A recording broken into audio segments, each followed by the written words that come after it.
হুম, তাহলে আজকের সভায় আমরা ৬৪ নম্বর প্রকল্প নিয়ে আলোচনা করব। কি তাই তো? হ্যাঁ মহারাজ, নতুন প্রকল্প নিয়ে আলোচনা শুরু করাই ভালো। সেই ভালো, যত প্রকল্প নিয়ে কথা কম হবে তত আমারই মঙ্গল। তা মহারাজ, আমাদের চালু করা প্রকল্পগুলো দেখবেন না নাকি? নিশ্চয়ই দেখব। তবে আমার তোমাদের উপরে অগাধ বিশ্বাস আছে। বিজ্ঞানীর কি নিজের উপরে আস্থা নেই? সেই মহারাজকে খামোখা ব্যস্ত করে তুলছে। একটা মন্ত্রী মশাই, আপনার দাঁড়ে দাঁড়ে পাতকুয়া নির্মাণ প্রকল্পের কি খবর? না মানে আমার ঘরে তো এখনো হলো না, তাই বলছি। ছি ছি ছি ছি গোপাল, গ্রামের সব প্রজাদের ঘরে পাতকুয়া বসার আগে নিজে সভাসদ হয়ে পাতকুয়া নির্মাণের আশা করছো? ছি! হ্যাঁ, এইটা কিন্তু মন্ত্রী ঠিকই বলেছে গোপাল।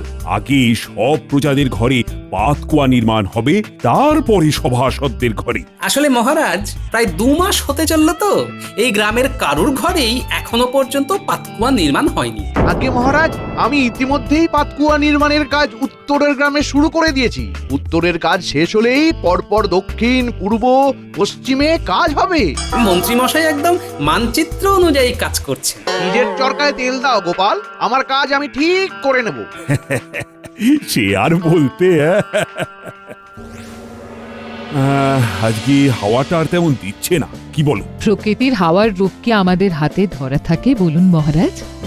যা বলেছো। তবে আমার রাজ্যের হাওয়া একদম বিষম গতিতে বইছে। তার মানে সভাসদেরা খুব ভালো কাজ করেছে, তাই তো? একদম কোনো সন্দেহই নেই।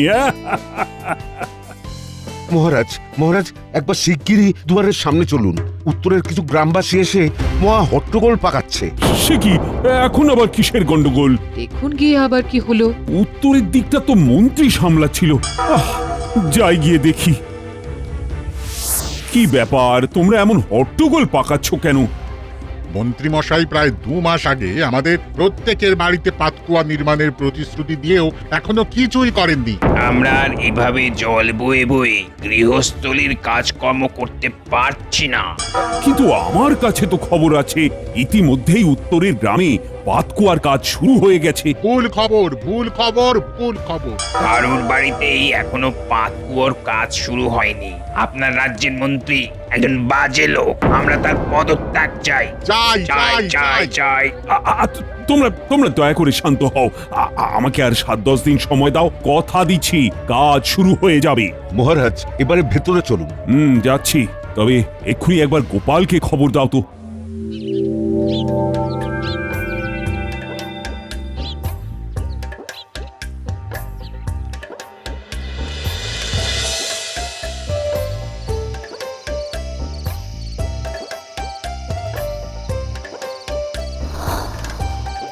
কি বলছেন মহারাজ? মন্ত্রী মশাই সত্যি সত্যি কাজ শুরু করেননি? তবে আর বলছি কি, উফ, উত্তরের গ্রামবাসীদের সে কি উজ্জ্বতি! আমার তো ভয়ে হাত পা ঠান্ডা হয়ে গেছিল। গোপাল, মন্ত্রী এবারেও আমায় ফাঁকি দিল। নিশ্চয়ই কাজের নাম করে মোহরগুলো নিজের ট্যাঁকে ভরছে। এত এত অপকর্মের পরেও যে মহারাজ আপনি কিভাবে ওই পাঁজিটাকে মন্ত্রী পদে বহাল রাখেন বুঝি না। গোপাল, কিছু একটা করো। দেখুন শুধু আমি কি করি। কি করবে? কালকে সভা বসার আগে লুকিয়ে লুকিয়ে জেনে নেব মন্ত্রী অতগুলো মোহর নিয়ে কি করেছে, তারপর দেখুন। তাহলে তুমি এখন এসো গোপাল। হ্যাঁ হ্যাঁ হ্যাঁ, শুধু শুধু রাত করে লাভ নেই।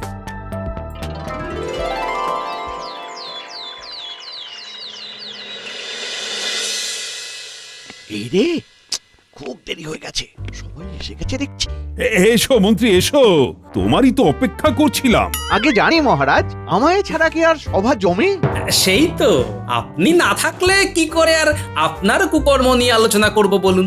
আগে বসি, তারপর তোমার কথার জবাব দিচ্ছি গোপাল। না মন্ত্রী না, তুমি বসবে না। আগে কেন মহারাজ? কারণ আপনার পদত্যাগের দাবি উঠেছে তাই। মানে এসব কি বলছো তুমি? আপনি মহারাজের সাথে আবার এমন জোচ্চুরি কেন করলেন? জবাব দিন।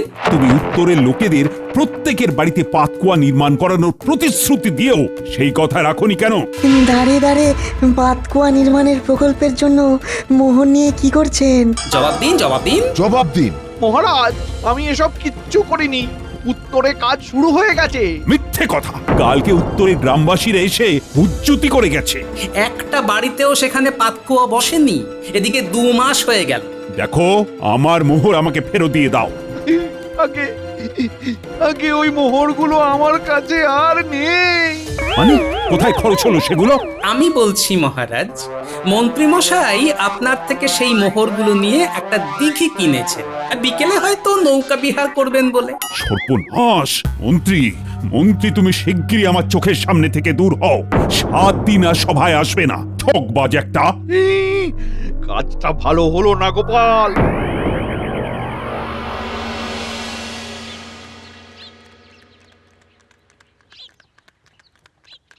রানীমা, দুটো মোহর দেবেন?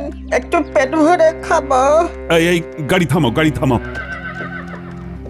ইস, আহারে, কি দুর্দশা তোমার। কোথায় থাকো তুমি?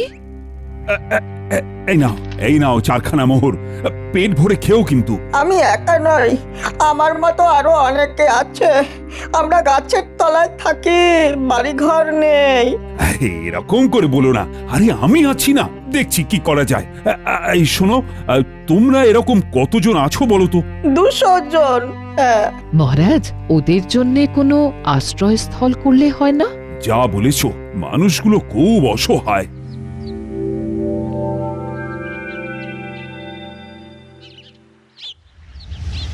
ও গোপাল দাদা, একবার বাইরে এসো। আরে পেয়াদা ভাই, বলো কি ব্যাপার? মহারাজের খুব দরকার, তাই তলব করেছেন। আচ্ছা, আসছি আসছি। 7 সকালে আবার কি দরকার তা কে জানে।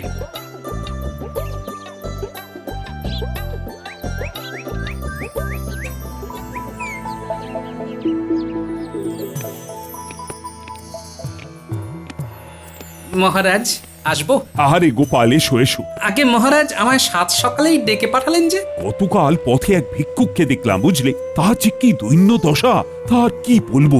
মহারাজ, ভিক্ষুকদের তো দৈন্য দশাই হয়। না গোপাল, কালকে ওকে দেখে আমার আর তোমার রানীমার মনটা কেঁদে উঠেছে। তাই ভেবেছি ওদের থাকা খাওয়ার বন্দোবস্ত করতে একটা আশ্রয়স্থল বানাবো। বাহ, এ তো অতি উত্তম ভাবনা মহারাজ। কিন্তু এমন ভিক্ষুক শ্রেণীর লোকের সংখ্যা তো অনেকই হবে। ধরুন 400 তো বটেই। তাহলে এদের জন্য কোথায় আশ্রয়স্থল গড়ি বলো তো? দেখুন মহারাজ, আপনার অতিথিশালা তো বিশেষ অতিথিদের জন্য, সুতরাং অন্য কোথাও ব্যবস্থা করতে হবে। হ্যাঁ, মানে অল্প খরচের মধ্যে এদের কোথায় থাকার ব্যবস্থা করব? তুমি একটু মাথা খাটিয়ে বলো না গোপাল। মহারাজ, পূর্ব দিকে যে একটা পূর্বপুরুষদের ভগ্নপ্রায় বাড়ি পড়ে আছে, সেটাকেই যদি মেরামত করিয়ে রাখেন তাহলে।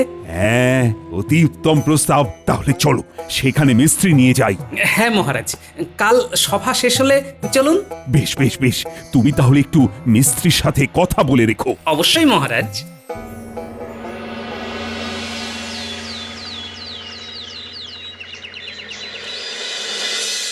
কি হলো মহারাজ, এত গম্ভীর হয়ে গেলেন কেন? এই বাড়ির যে অবস্থা, মিস্ত্রি তো গোটা বাড়ি ভেঙে আবার নতুন করে বাড়ি গড়ার কথা বলল। এছাড়াও বাড়িটার চারিদিকে প্রায় ছোটখাটো একটা জঙ্গল হয়ে গেছে, সেইটাও তো সাফ করাতে হবে। মহারাজ, আপনার আর রানীমার স্বপ্নটাকে বাস্তবায়িত করার জন্য এটুকু তো করতেই হবে। নতুন বাড়ি করতে যা ব্যয় হবে বলল, অত মুহূর্ত নেই। তার উপরে মন্ত্রীও ঠকিয়ে এত মোহর নিয়ে চলে গেল। সবই বুঝতে পারছি মহারাজ। এই প্রথম আমি আর তোমার রানীমা একটা স্বপ্ন একসাথে, তাও আবার জেগে জেগে দিনের বেলায় দেখেছি। সেটাও যদি না পূরণ করতে পারি। মহারাজ, আমার মাথায় একটা বুদ্ধি এসেছে। এতে আপনার সাপও মরবে, লাঠিও ভাঙবে না। তাই? বলো বলো শুনি।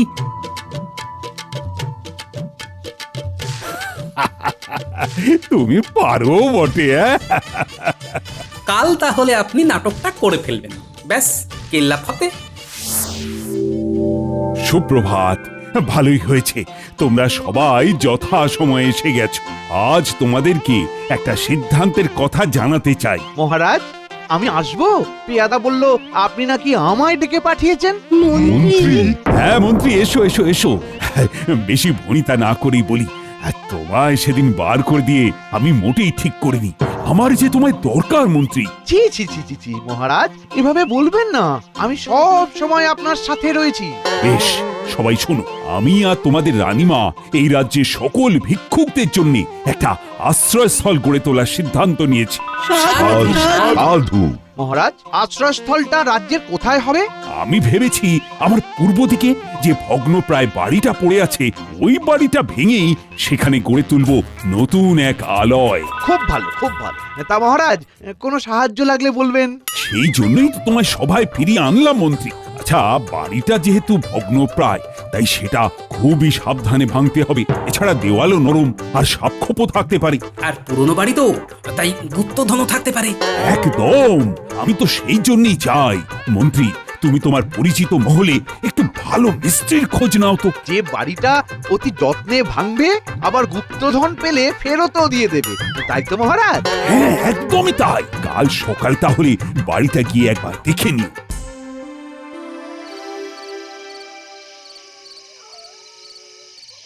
আসবো মহারাজ। এসো এসো, বলছি তোমার কথা মতো মন্ত্রীর সাথে বিগলিত হয়ে কথা বলে মিস্ত্রি খোঁজার ভারও তো দিলাম। এবারে কি করব? মন্ত্রী যখন টোপটা গিলেইছে, তাহলে এবারে আমরা বেশ কিছু সোনা আর মোহর নিয়ে আপনার পুরনো বাড়িতে যাব। সে কি? কেন? মহারাজ, আমরা ইচ্ছে করে ওই বাড়িতে গিয়ে কয়েকটা মোহর আর সোনা রেখে আসলে মন্ত্রী যে করেই হোক এসবের লোভে বাড়িটা আপনার ভেঙে দেবেই। হয়তো বিনা পারিশ্রমিকে, বলা যায় না। দেখলাম নিজেই হয়তো হাতুড়ি ছেনি নিয়ে নেমে গেল। আপনি শুধু মজা দেখুন।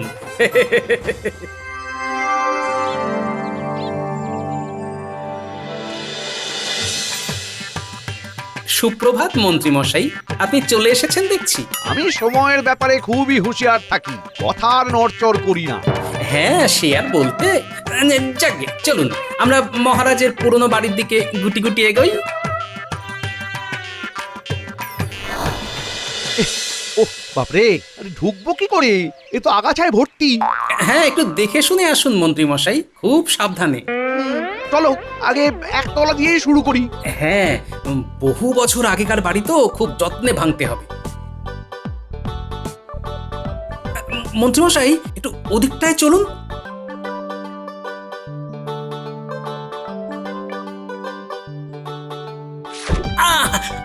মাগো, মন্ত্রী মশাই, পড়ে গেছি, তুলুন।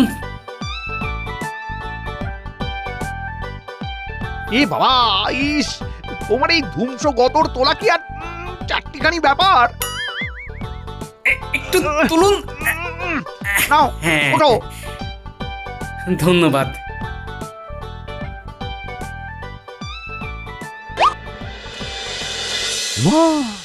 গোপাল যেখানে পড়লো তার পাশে তো দেখছি ইটের ফাঁকে মোহর রাখা। বাক্যিসও দেখেনি, যাই তুলেনি। আসুন মন্ত্রী মশাই, উপরে। ওরে বাবা, পায়ে কি ব্যথা! গোপালকে আর নেব না বাবা, যদিও মোহরের খোঁজ পেয়ে যায় আমি একাই দেখি। ও মন্ত্রী মশাই, আমার না পায়ে খুব ব্যথা করছে। গোপাল, তোমার আর এই ব্যথা পায়ে আমার সাথে উপরে যেতে হবে না। তুমি তুমি এখানেই থাকো, আমি দেখে নিচ্ছি। ঠিক আছে, ভালো করে দেওয়ালে হাত দিয়ে দেখে নেবেন। হ্যাঁ, দেওয়ালটা কতটা নরম আছে।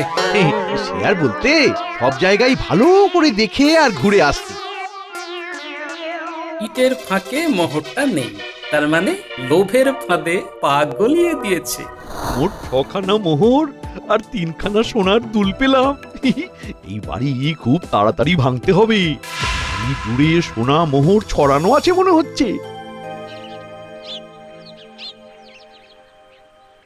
ও, এই তো মন্ত্রীমশাই এসে গেছেন দেখছি। আমার আসলে একা একা না ওই ঘরের ভিতর দাঁড়িয়ে থাকতে ভয় লাগছিল, তাই বাইরে এসে দাঁড়িয়েছি। শোনো গোপাল, তুমি ধীরে ধীরে এসো কেমন? পায়ে ব্যথা তো, আমি একটু তাড়াতাড়ি যাচ্ছি, মিস্ত্রির সাথে কথা বলতে হবে তো। তা মন্ত্রীমশাই, আপনি খুব ভালো করে গোটা বাড়িটা দেখে নিয়েছেন তো? একদম ভেবো না গোপাল। বেটা নিশ্চয়ই জহুরির দোকানে গেল, আমিও খোঁজ নিচ্ছি। কিরে ঘটে, মন্ত্রীমশাই কখন আসবেন? কি জানি। আরে আসবে আসবে, ওস্তাদের মার শেষ রাত্রে, বুঝলে? বাবা, মুখে বলির অন্ত নেই। ওই তো উনি আসছেন। এই যে ভালোই হয়েছে তোরা এসে গেছিস। আর শালা বাবু তুমিও এসে গেছো, বাহ। আগে আপনি ডেকেছেন, না এসে কি পারি? যাকে কাজের কথায় আসি, মহারাজের একটা পুরনো বাড়ি আছে, সেটা ভাঙতে হবে। বাড়িটার মধ্যে প্রচুর সোনা দানা মোহর এসব আছে, সব খাঁটি, জহুরি বলেছে। বাড়িটা কি আমরা ভাঙবো? আমাদের মজুরি। আহা, বাড়িটা তোরাই তিনজন মিলে ভাঙবি। কালকে সকালে তোদের মিস্ত্রি সাজিয়ে মহারাজের কাছে নিয়ে যাব। বাড়িটা ভাঙলেই ঘোড়া ঘোড়া মোহর পাবো।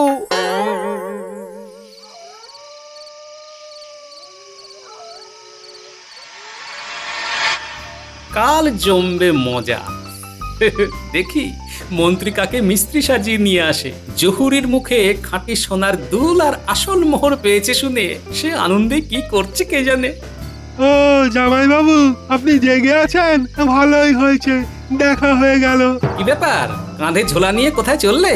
ওই শহরে একখানা ভালো কাজ পেয়েছি, সেইখানেই যাচ্ছি। বাহ, খেটে খাও, দেখবে বদবুদ্ধি আসবে না। আসছি। সুপ্রভাত, সুপ্রভাত। মহারাজ, আমি আমার মিস্ত্রিদের নিয়ে এসেছি। বাহ বাহ বাহ, শিগগিরই ডেকে পাঠাও। আরে এ কি সর্বনাশ! একজন মিস্ত্রি তো দেখছি আমার শালা। মন্ত্রী সবই করিয়েছে, কিন্তু শ্যালকের ছেঁড়া চটিটা আর বদলায়নি। বাকিরা বটা ঘটাই হবে তাহলে। মহারাজ, এই তিনজন আপনার বাড়ি ভাঙবে, আজ থেকেই কাজ শুরু হবে। সে না হয় বুঝলাম, কিন্তু এরা বাড়ি ভাঙতে কত কি পারিশ্রমিক নেবে তা তো বললে না। মহারাজ, বিনা পারিশ্রমিকে ভাঙবে, আপনার কাজ আমার তত্ত্বাবধানে করবে। সে কি এদের কম সৌভাগ্য নাকি? বেশ, এতে আমি আর কি বলবো।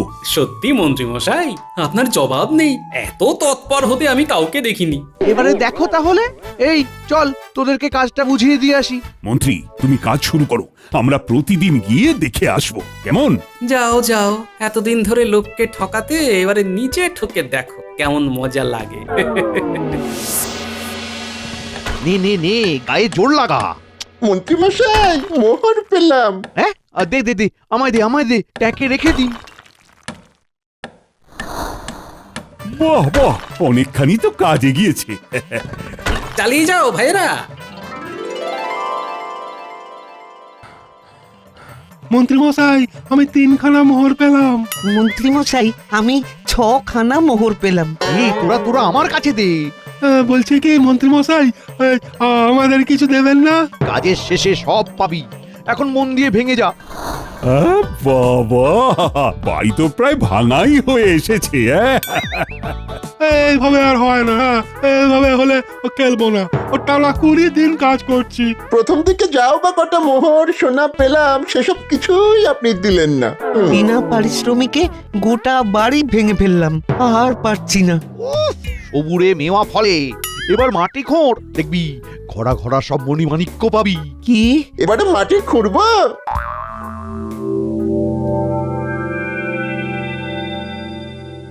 গোপাল, তুমি এ কি করলে? মন্ত্রীকে বোকা বানিয়ে বিনা পারিশ্রমিকে গোটা বাড়ি ভাঙিয়ে নিলে। মহারাজ, বেশি লোভ করলে ফল তো পেতেই হয়। শুনলাম কাল আবার নাকি মাটিও খুঁড়বে। ওখানেই তো আসল মজা মহারাজ। কালকে আমি ওরা মাটি খোঁড়বার আগেই দেখুন না কি করি। কিরে গুলটে, মাটি খোঁড়া হলো? আর দাদু, নে নেপলা লেখ।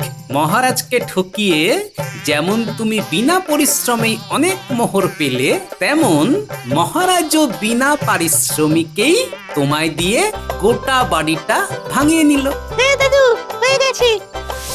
শক্ত হয়ে মাটি করা। মন্ত্রী মশাই, মন্ত্রী মশাই, এ তো একটা কলসি। কি বলেছিলাম না আছে? দাঁড়াও দাঁড়াও, আমি দেখছি, দাঁড়াও। এর ভিতরে তো ভর্তি বালি। ভেতরে তো ছোট কৌটো আছে দেখছি। এই এই এই সবাই সর সর সর, আমায় খুলতে দে, দেখি কি আছে। ওমা, কি? দেখি কি লেখা আছে। মহারাজকে ঠকিয়ে যেমন তুমি বিনা পরিশ্রমে অনেক মোহর পেলে, তেমন মহারাজও ওই বিনা পারিশ্রমিকেই তোমায় দিয়ে গোটা বাড়িটা ভাঙিয়ে নিল। সে কি? তার মানে সব পরিশ্রম চলে গেল। সবাই সাবল কোদাল হাতে নাও, ওই মন্ত্রীর উপরেই হামলা করব। ও মাগো, গিন্নি বাঁচাও গো, বাঁচাও! এই এখন কি আর ছুটতে পারি আমি? ওরে বাবা!